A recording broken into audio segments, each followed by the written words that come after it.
They're going to kill me, Shay. I need your help." Haunted, Shahara Dagan replayed her sister's desperate voicemail message over and over again as she sat alone at her kitchen counter. She'd stupidly thought it'd been a joke, what with Tessa's flair for exaggeration and her melodrama, as well as the number of times she'd cried her death was imminent over nothing more than a hangnail. How was she supposed to know that this time the cry for help had been real? Shahara wanted to scream, to curse, to tear her house apart, to do anything other than wait for the loners who would return and finish off her sister. Damn it, Tess. At least go to loners I can make suffer when they hurt you. But no, her sister had gone to legitimate government-backed loners who could take whatever steps they needed to collect their funds, even kill the debtor as an example to others. She growled in frustration. How many more times would Tessa borrow money from scum to invest in stupid schemes or just throw away on gambling? And how many more times would Tessa run to her when the balance came due? Like she could just snap her fingers and get it. But then she'd trained her sister from an early age that she would always make everything okay. Whatever Tessa asked, she gave. No questions asked. Shahara hung her head in her hands. Never once in the past had Tessa been hurt, and she cursed herself that she hadn't been quicker this time. She'd gathered as much as she could as fast as she could, but it hadn't been enough. There never seemed to be enough. She sighed in disgust. Why hadn't Tessa come to her sooner? Maybe then she could have sold something to pay off her sister's latest debt. She gave a bitter laugh as she looked around the threadbare furniture she'd recovered from landfills and her run-down one-room economy condo. Sell what? Thanks to her siblings, she didn't own anything of real value. Not even her rusty, dilapidated fighter would bring enough money from an auction to pay half of what Tessa owed. I swear, Tess, one day I'm going to kill you. If only their father hadn't been such a dreamer. Maybe then he could have left them something more than a mountain of debts that she still, 15 years later, hadn't paid the full balance on. If only Tessa hadn't inherited their father's useless idealism. If only... The landlink buzzed.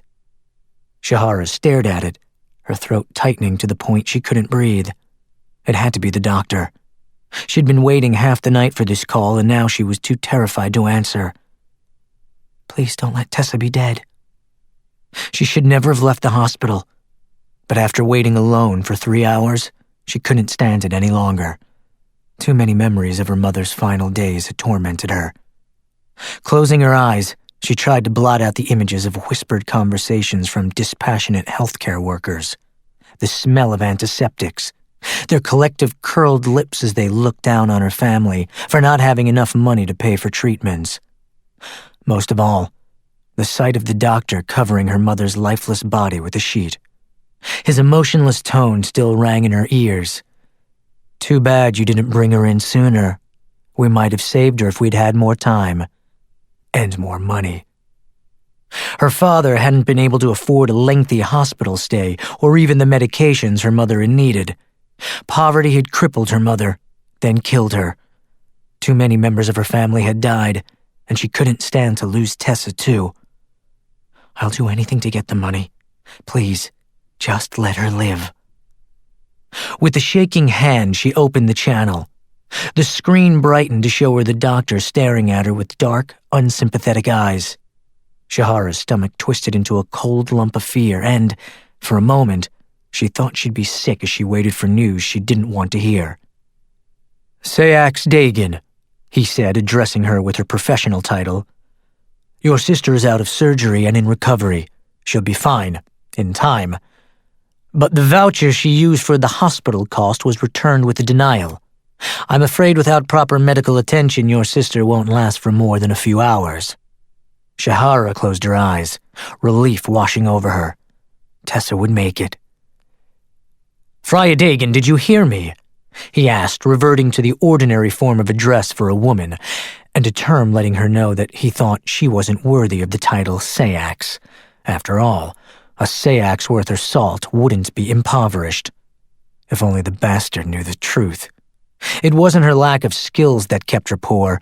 It was her family obligations. And unlike others of her ilk, she would never abandon her family, even if they were stupid when it came to money.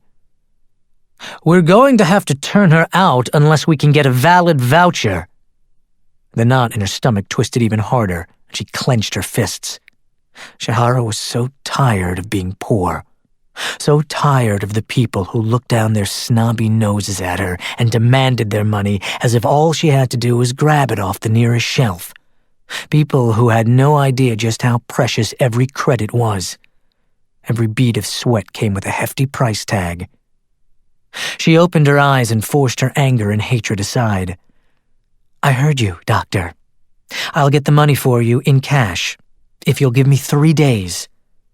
His sympathetic stare turned to doubt. She'd seen that look too many times in her life, and she despised it.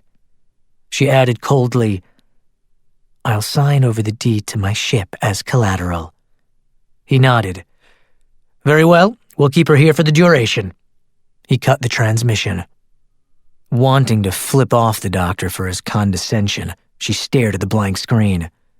"You're lucky I'm almost a lady."